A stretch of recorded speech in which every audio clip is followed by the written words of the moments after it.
Hello, welcome to the oral presentation of our paper, Geographic Feature Classification from Text using Active Convolutional Neural Networks. This is Li Pingyang. I'm an assistant professor of Geographic Information Science and Computer Science at the University of New Mexico. I direct the GeoAI Research and Visualization Lab at UNM.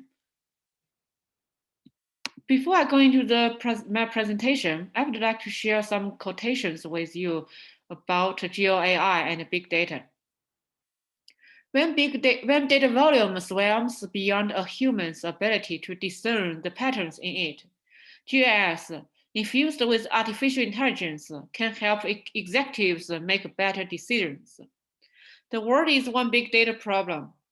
We are moving slowly into an era where big data is the starting point, not the end. This slide shows the roadmap on my presentation. First, I will introduce why we do this piece of work, and then I will get you prepared for some concepts get you prepared to understand the rest of my presentation. Then I will introduce major approaches, then followed with experiments and results. I will wrap up my presentation with a brief conclusion. Unstructured data is important. The volume of unstructured data is increasing rapidly, especially in the recent decade. As experts estimate, 80 to 90% of the data is unstructured. You might ask, what's structured data and what's unstructured data? So the example of structured data is any data you can find in database. For example, phone number, zip code, they have a specific fixed format. So they are easy to deal with.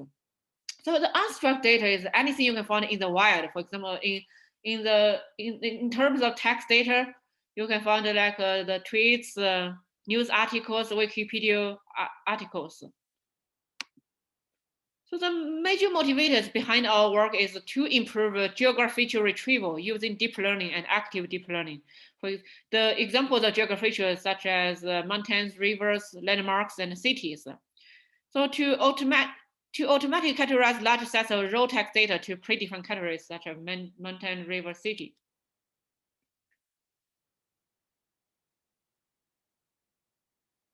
So why geographic feature retrieval matters? A substantial amount of first-hand information can be acquired in domains such as emergency management.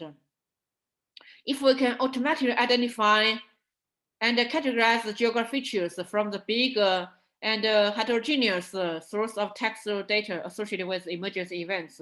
For example, when people are talking about rescue from natural disasters such as flooding, they will most probably describe or mention relevant geographic features such as populated places, landmarks, physical features such as roads, mountains, rivers. So another example is consider a journalist who is interested in getting all the tweets, news about climate change and related to rivers and mountains. Automation of geographic feature classification and retrieval will make this happen in a quick manner. Now I introduce some concepts so will get you prepared for the rest of my presentation. So the class imbalance issues is in classification tasks in machine learning is very practical in real world applications. For example, in some these medical domains, it's very hard to get imbalanced data sets for some diseases. Just have very small data sets, but the other has a lot of samples. So the widely used techniques to tackle this imbalanced data sets issue is random resampling. There are two ways when coming to random resampling. We can either, this is the minority class, this is the majority class. We can either do the undersampling on the majority class. We randomly select the similar amount of samples in the majority class to match the numbers in the minority class, so we get a balanced data set. Or we can do the oversampling on the majority minority class by randomly duplicates the samples in the minority class to match the numbers in the majority class, so we eventually get a balanced data set. we use both undersampling and oversampling in our research. Another important concept to understand is the types of classification tasks. There are 4 types of classification tasks in machine learning. If you want to know more, you can check my recent papers. I have detailed introduction to type of classification tasks in the appendix.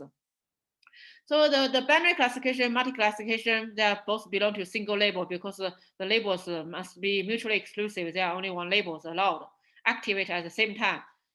So multi-label classification is different from binary and multi-class classification. The multiple labels can be activated at the same time. That's why the output is not just single label. They are a vector that indicates which labels are activated. So both binary, multi-class, and multi-label, they belong to flat classification because flat here means non-hierarchical. So the last type of classification is hierarchical classification. So dislike the above 3 classification tasks. In hierarchical classification, the labels are not flat. They are organized in a tree-like hierarchy. For example, more in general, from more generic to more specific. Scene includes indoor scene, outdoor scene. Indoor scene includes the kitchen. Outdoor scene includes lake, beach. So the final concept I want to cover before going to the major contents of my presentation is the feature engineering. So some machine learning projects success in some field. What makes the difference? The most important factors are what features are selected and used. So you can, if you want to know more about feature engineering, check my recent paper here. So the most widely used feature engineering techniques for text classification that used to convert the raw text data to numeric data. So the raw text data can be fed into the machine learning or deep learning model for training. So the most widely used techniques are bag of word or term frequency, inverse document frequency, and word embedding. For the first 2 is commonly used in machine learning algorithm, and the last one is mostly used in deep learning algorithm. So there are different methods to do the word embedding. Word2vec is one of the robust ones. So in our work, we use the word2vec. This diagram shows overview architecture for geofeature classification using deep learning, active deep learning. First, we input a large set of labeled geofeatures. Then we do data preprocessing. Then we create a vocabulary, that is mapping the words to integers. Mapping the words to integers. So we do the word embedding through word2vec. After that, we do the data splitting to the training sets and testing sets. So the 70% to 30%. Then we use the training set to train the CNN and active CNN model. Then we use the test set to evaluate our models. We adopt multiple evaluation metrics, accuracy, F1 square, and configuration matrix. Then eventually we get the trained models, CNN and active CNN models. This diagram shows our CNN architecture. So this shows the one example in our data sets. Then we first convert it from the raw text data to the numeric data. Then we do the convolution. We have the 3 region sets, set 3, set 4, and set 5. Each region size we have 100 filters from filter 0 to filter 99. Then we have 100 feature maps for each 100 feature maps for each region size. Then we merge this concatenated 300 we eventually concatenate the 300 univariate vectors then to form a single feature vector. Then we use the softmax functions to get the 2 classes. For the multi-classes, we have more than 2. Then this slide shows the active CNN architecture we use in our work.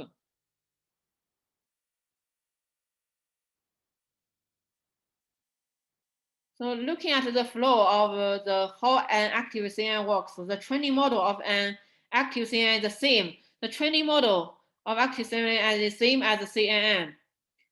We just introduced in the last slide. But an active CNN uses query strategies. In here we use the least confidence and max entropy to get select more informative training examples from the big unlabeled pool to ask humans, annotated either human or machines to label the data, and we do the use the labeled data to train the different CNN model. Then this process is iterative until we get the we meet the results is satisfy our need. Then the process is end. This is the major advantage of active CNN models over CNN model, because this is reasonable. As the learners will be much more effective when students can ask questions dynamically during the teaching process. So instead of being inactively dumped like CNN models, so the selected query we used is least confident max entropy due to their simplicity, intuitiveness, and empirical success in many domains. Now I show the experiments and results. The datasets we used in our work is the Wikipedia pages, Wikipedia data we get from the GeoNames official datasets. We use the geovisualization to visualize the big datasets. Now we can see this pop-up shows the example of one example in our datasets. We see the datasets is very imbalanced. The city is the dominant, the majority class, and the landmark EDU is a thing, and then water, body, mountain, airport, railway station, river, and other. You can see it's very imbalanced. So we propose a hierarchical to help tackle the imbalanced dataset issues to make a deep learning active data model perform well. So in our hierarchy, the geographic features include city and non-city. This is city level. In the city, the data set in the city is actually from the original data set. It's represented here. Then the non-cities actually come from all the rest of the classes: landmark, EDU, water, body, mountain, airport, railway station, etc. And for similarly, the landmark the class contains all the example from the landmark from the original sets. The non-landmark contains all the rest of the hierarchical from the EDU, water body, mountain, airport, railway, and other. So on. Now this slide shows our results.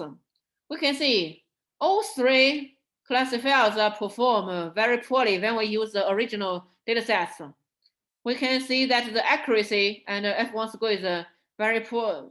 Accuracy is very poor. F1 score is even much worse. So we can also say all three classifiers perform pretty good on all levels. And even though the landmark level is a bit more less good, that makes sense because the landmark, even categorizing the landmarks is a trivial task, more difficult, not easy task for humans. So I would also want to highlight, the CNN, active CNN with max entropy performs very good on the city level. Hard test, citywide level, you can see it's about 3% outperforms the CNN classifier and active CNN with least confidence classifier. So we evaluated the performance of CNNs, active CNNs with multiple metrics, accuracy F1 score and confirmation metrics. Due to time limitation, I didn't conclude the confirmation metrics here, but you can go to our paper to check it out. Our experiment results demonstrate that CNNs, active CNNs can effectively classify georeference text entries into predefined geographic features. Our experiment results also show that active CNNs outperform CNNs for some hard to distinguish classes such as city level. We would like to thank NVIDIA for awarding us one Titan X Pascal GPU to support this work. We also would like to thank Penn State sponsored Microsoft Azure Cloud Computing Grant. Thank you for watching and have a great one.